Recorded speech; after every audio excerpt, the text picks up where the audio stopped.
guys, this is Charlie, and today we're reading another chapter of Judy Moody Goes to College. It's called Matitude. Judy followed Dad down the tree-lined sidewalks of Colonial College campus, stepping on every crack she could find on purpose. They passed a duck pond with a fountain, a serious library with a clock tower, and a way cool giant sculpture of bacon and eggs. Finally, they came to a 4-story brick building with pointy towers that looked like a castle covered with ivy. "This is it," said Dad. Grace Brewster, Murphy Hopper Hall. They wound their way upstairs and down the hallways to a door that said Math Lab. A lot of detail in this picture. See it? "Here we are," said Dad. A girl with green eyes and a messy ponytail greeted them. "You must be the Moody's." "I'm Richard Moody, and this is my daughter, Judy," said Dad. "Hello, I'm Chloe Canfield. My friends call me C squared, since my name is 2 C's and I go to CC. You know, C to the second power, because I'm into math." "That's funny," said Dad, shaking her hand. "I don't get it," said Judy. "It's algebra." "Algebra?"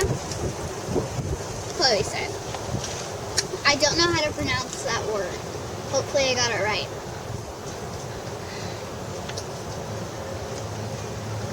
"Algebra? Didn't anybody tell you? I'm only in third grade." Chloe laughed.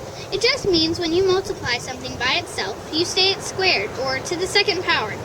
"Oh yeah, if I'm in a mood like a double bad mood, then it's called a bad mood squared, right?" "That's right. Moody to the second power," said Chloe. Dad bit his lip. "Rounding off, squaring stuff, and big powers. Yikes," said Judy. "That's what I'm here for," said Chloe. "Math is everywhere. Math is a fact of life. You'll see. It'll be fun." "I don't know." Judy saw flashcards on the table. Where there were flashcards, triangle paths and macaroni could not be far behind. "You'll be fine," said Dad, smoothing the top of Judy's hair. But Judy wasn't so sure. "I'll be back in an hour to pick you up." "That's 60 whole minutes," Judy cried. "Yep, 3,600 seconds. Chloe led Judy to an area where a table was piled with sponge blocks, color tiles, and, oh no, jars of counting bears and beans. For a split second, Judy had thought college was going to be cool, but this was baby college. She, Judy Moody, was in a bad mood. Not a good mood, a bad mood squared. Moody to the power of 10 million. "This is an investigation station," said Chloe. Investigation station was probably just another name for a homework station. "What looks good?" Chloe said, pointing to shelves against the wall stuffed with games. "You mean we get to play a game, and I get to pick, and we don't have to count jelly beans in a jar?" "I knew if I made you paper, fill out worksheets, you'd freak." I thought you'd be all over playing a game, then we'd be crucial." "Crucial?" Good, awesome. "Oh, you mean rare. Let's play the game of life. It has a way cool spinner." "Rad," said Chloe. Then she stuck the box under her arm. "Let's go." "Go where? Aren't we already there? On investigation station?" "I know a better place to study math. It's called Coffee Cats." Judy followed Chloe into the college coffee shop. Yum! It smelled just like baked cookies and was packed with college kids reading, studying, and madly typing into laptops. Chloe ordered a tall, skinny, non-fat, wet, extra foam, no-whip latte with a double shot of vanilla, aka fancy smanchy coffee drink. Judy ordered a hot chocolate in a bowl. Chloe gave Judy a $10 bill, and Judy got to pay just like a grown-up and count the change. There was enough to buy a candy cell phone at the counter. At a window seat, Chloe spread out the board, and Judy helped her snap in the mountains, bridges, and buildings. Chloe gave Judy a car to drive, around the board, that is. "I love this game, because it's like life. You get to go to college and make money and buy a house." "Rare," said Judy. "I already know I want to be a doctor." "For serious?" Chloe asked. "In the game or in life?" Oh, said Judy. So you're preemed. That's what they call it before you go to medical school. Or in your case, pre-preemed. Preemed squared, said Judy. What if my Peeps wants to be a doctor, said Chloe. Peeps? What are my friends? You know, if you're going to go to college, you have to learn to talk college. For serious? Judy asked. Zing! You got me there, said Chloe, laughing. In the game of life, Judy got to be the banker. My little brother Stink always gets to be the banker, she told Chloe.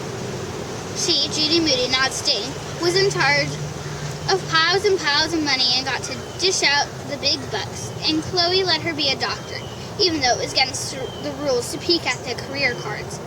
Judy got to make a mountain of money and get married and buy a house and a high-def TV and learn sign language and find buried treasure and go to the Grand Canyon and help the homeless.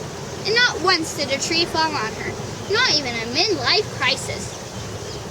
I love life, said Judy. You beat the pants off me, said Chloe. Speaking of pants, said Judy, can I ask you a question? Why are you wearing a dress and pants? It's my thing, said Chloe. It's the artist in me. Is that why you wear flip-flops and have holes in your jeans and have a flower tattoo and dyed red hair and 7 pierces? Judy asked. I guess so, said Chloe. Crucial, said Judy. On the way back to math lab, Chloe and Judy cut through the parking lot. Look at all these VW Beetles, said Judy. 1 green, 2 reds, blue, yellow. My brother would go punch Buggy crazy. So you like VW bugs? Chloe asked. Mine's the green one, right over here. They call that bug Gecko Green. I call her Junebug because I got her last June. And for serious? Sweet! It even has a real flower base on the dashboard. Hey, did you know you're growing a toothbrush in your flower base? Judy cracked up. Tell you what, said Chloe. Let's count all the beetles in the parking lot and write down how many we can find of each color. Then we'll go back to the lab and I'll show you how to make a graph. Judy raced around the parking lot, counting lots of red, blue, yellow, and green bugs. Only 2 silver beetles and 1 gray. The gray one looks like a robot, Judy said. Back at the math lab, Judy made a graph and colored in squares for each kind of beetle. Salsa red, laser blue, sunflower, and yellow. Judy forgot all about the time.